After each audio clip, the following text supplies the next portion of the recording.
আস্তে আস্তে রমজান চলে যাচ্ছে, একদিন আমিও চলে যাব। আপনার মনে যদি কখনো কষ্ট দিয়ে থাকি, আল্লাহর ওয়াস্তে কি ক্ষমা পাবো?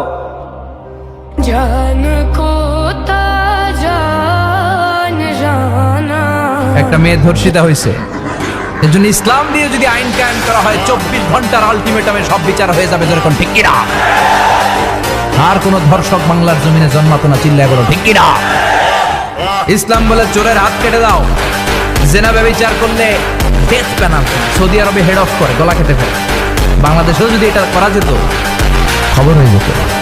আর কোন ধর্ষক বাংলার জমিনে জন্মাতো না, চিল্লায় বলো ঠিক কিনা?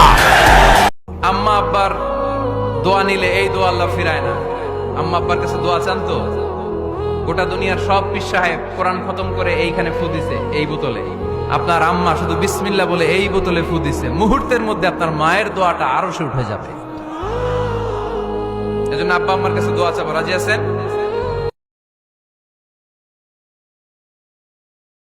বাঁচতে দেয়নি মাগো আমায় এই দুনিয়ার মানুষ, আপন বলে যাদের জানো তারাই অমানুষ।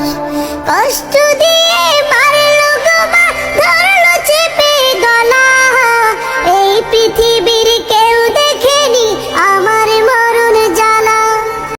পরিস্থিতি যাই হোক, সর্বদা আলহামদুলিল্লাহ বলতে শেখো, কারণ দুনিয়া যদি শান্তির জায়গা হতো তাহলে আল্লাহ জান্নাত তৈরি করতো না।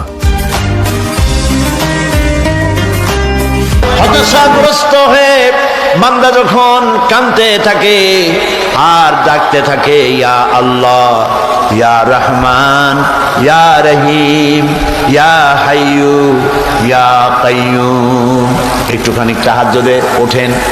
গভীর রাত্রে ঘরের সবাই যখন ঘুমানো, আপনি তখন উঠুন, উজু করে একাকী রুমের ভিতরে ঢুকে তাহাজ্জুদের নামাজ আদায় করে চোখ বন্ধ করে যদি ডাকতে থাকেন মধুর সুরে, ইয়া আল্লাহু, ইয়া রহমানু, ইয়া রহিমু, ইয়া হাইয়ু, ইয়া কাইয়ুম।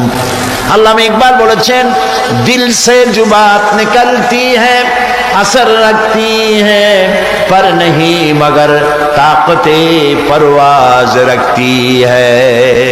দিল থেকে যে কথা উচ্চারিত হয়, মুখের কথা আর মনের কথা ভিন্ন রকম।